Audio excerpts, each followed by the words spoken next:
Ladies and gentlemen, boys and girls, and of course, humanoids of all descriptions, welcome to the channel. I'm Cap, and this is my place. For those of you who are returning, welcome back. And for those of you here for the first time, welcome in. This month, we have a random fifth Wednesday, and that means I owe you a random video. So this is that video. Please remember to like, share, subscribe. Leave a comment in the comment section down below, written politely and as if you understand the rules of English. And click the notification bell so you can be told when there's a new video. So hey, let's get at the video. Hey everybody, Cat here. This 2025, we have a random fifth Wednesday, and I upload on Wednesday. So what that means is I owe you a random fifth video. I think I'm going to put it in the random stuff playlist. I may also include it in the model railroading playlist because I'm going to work on a couple of background building kits from Walthers while I'm doing this. Well, what we're going to do, what this is, I'm going to tell a random weird family story. Dad and his late brother and his late older sister and his younger sister all told this story. So it was actually going to be two stories, but anyhow, let's get started. The buildings are really just to give me something to do with my hands while I'm telling the story so I can slow the hell down. This is a typical Walthers kit. So this is the story of Grandpa's upside down toe. And again, this is apparently, we're not sure that the toe was fully upside down, but anyhow, my grandfather was an Italian immigrant. He arrived here, from what I can tell, when he was about 3, from a little town outside of Naples. And after going through Ellis Island, they apparently ended up somewhere in Brooklyn, in New York City. So, like most European immigrants, they showed up here in a condition that could best be described as dirt poor. One of the things that they brought with them that figures into the second story that we know is true is my great-grandfather was at least an amateur vintner. In other words, he raised grapes and he made his own wine.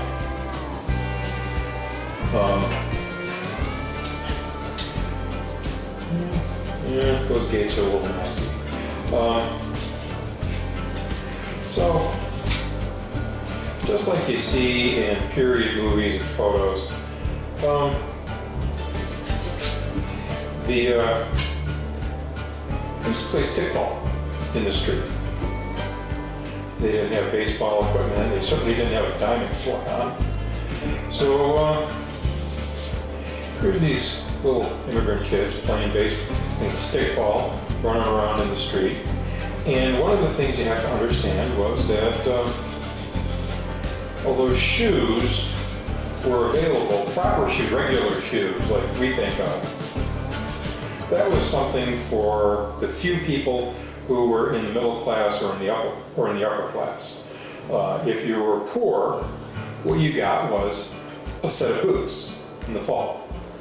And that set of boots was everything you had to wear on your feet for the winter time. So you would get a set of boots as the school year began, and you kind of had to preserve them as long as possible. So at this point, my grandfather is now 7. He's playing stickball and he's trying to save his one pair of boots for the year. And so he's running around barefoot. So as bad luck would have it, he steps on something. Not really sure what it is, but whatever he stepped on, it was sharp. And as medical professionals would say, it lacerated the bejesus out of one of his toes. And, well, he was afraid he was going to get in trouble for getting hurt, because that's how little kids think. And so what's he do? He tears a strip. He tears a strip off of his shirt. And he binds up the toe. And I'm going to have to put some fine sandpaper, a block of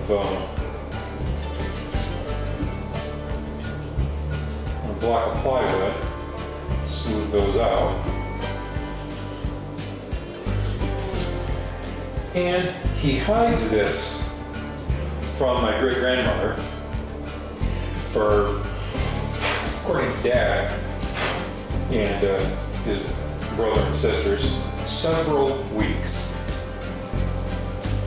Well, eventually, one of the great-grandparents sees that his foot's bound up, and they're like, what the hell is this? In Italian, probably. And the story comes out, oh, woe is me, I stepped on something sharp. There was a lot of blood. And they unwrap the foot, and lo and behold, somehow, first of all, somehow, he's managed to not get an infection. Which is, that's always a good thing. But he kept the thing concealed and wrapped up long enough that the toe healed, but the toe healed wrong. And it became the story of Grandpa's upside down toe. And his dad's going to be 98 in August. And he said, well, I'm not really sure it was fully upside down, or I don't remember which toe it was. But, Grandpa died in 1946. Okay, let's accept the fact that you can't remember. Not a surprise. A long time ago. Anyhow, the toenail was not on top where it belonged. It was like somewhere in this area here. So, as for the grapes, as you can tell, I clearly did not grow up in Brooklyn, because we all have an accent wherever we're from, whether you believe it or not.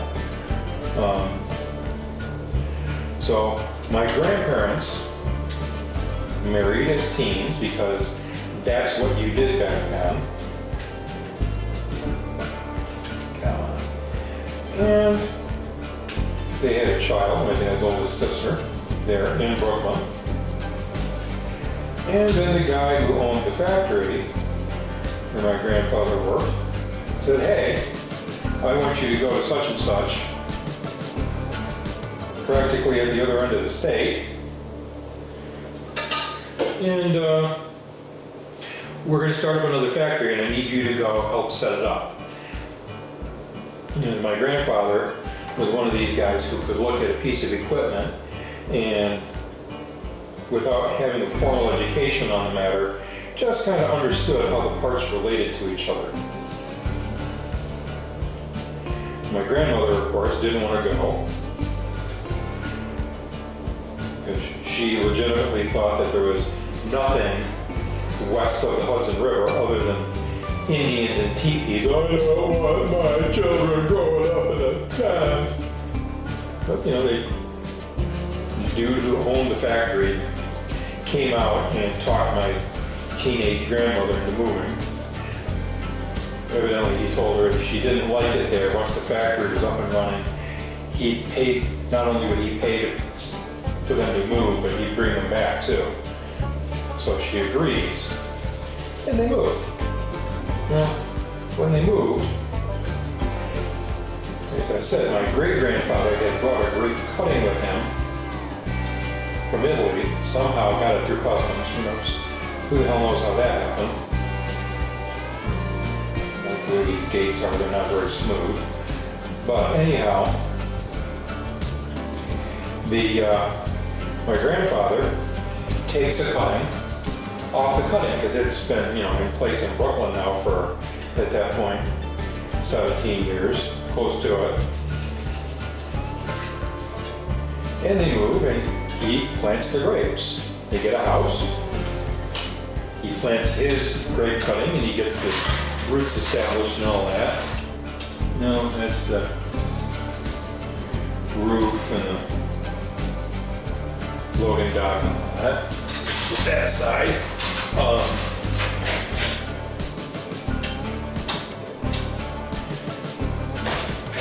So what do we get?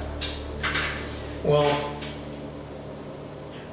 anyhow, they have more kids. And then the Great Depression takes place. Why are there two front walls and a background kit? I am confused. Someone get my head out of my ass for me. Okay, I see. I have choices. Choices are scary. Anyhow, as I was saying before I interrupted myself, they had more kids and the Great Depression happened, and then World War II started. And of course, he got sick and he died fairly young, so they never went back to New York City. Well, my dad's oldest sister continued to live in that house. It's the house that she was buried from. And, excuse me, after the funeral, we're there cleaning out the house. And we're down in the fruit cellar because she had always done canning like her mother did, because of course she grew up during the Great Depression and you put food aside.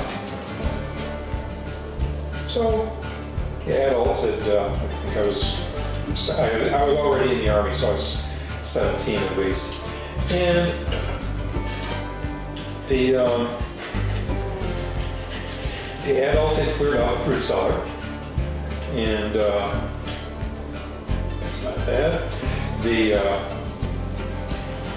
I was down there in the basement with Dad, and he says to me, slides a chair over by there, by the shelves.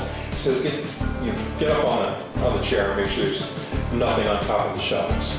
So we go up there, looking around, and there's nothing on top of the shelves, but there's a line of glass items, some sort, on top of the wall. And I said, well, there's nothing on the shelf, and I found there's stuff on top of the wall, and I reach in, expecting to get bit by something, which didn't happen. And I take a hold of this glass item, and it's loose. Well, it's a bottle. And if those of you who think that I'm about to say that it's a bottle of wine from 1946, you're right.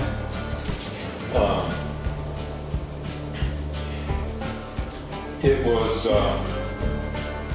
1946 vintage. We suspect it was grappa that my grandfather was making. There was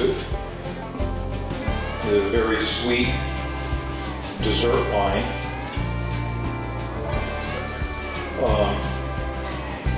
I forget how many bottles there were, but we take the bottles upstairs, and the adults in the family open one of the bottles, and the bottles were all stored corked, with waxed corks down, so the corks really didn't rot or anything. And if I remember correctly, the stuff really looked like Kool-Aid. But the adults and their spouses all, they cracked the bottle open and we drank it. Nobody got sick or died or went blind or anything. No, that is not, that is not flat and that is not good.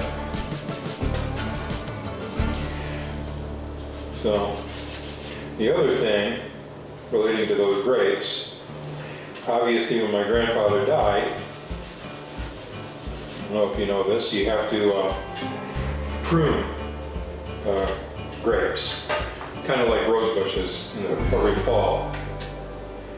Well, when he died, no one was doing that, and they'd been wild since 1946.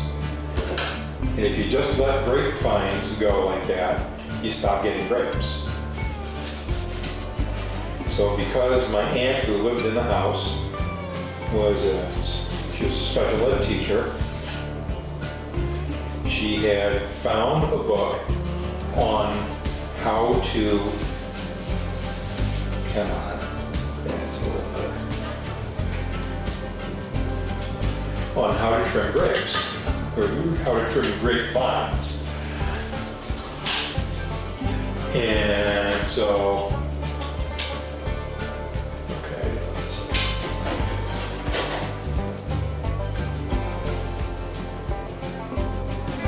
the hell was that? Anyhow, so she went and she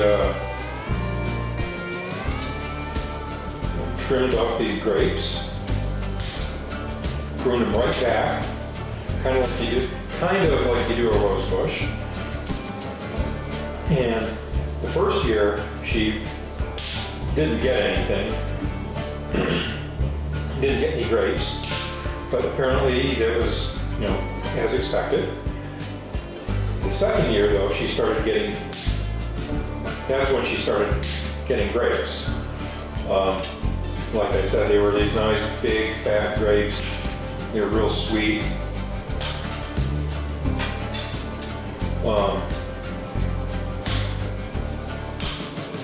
Somehow, after she died, we're not sure how, she wasn't a veteran, but the VA ended up owning that house somehow. But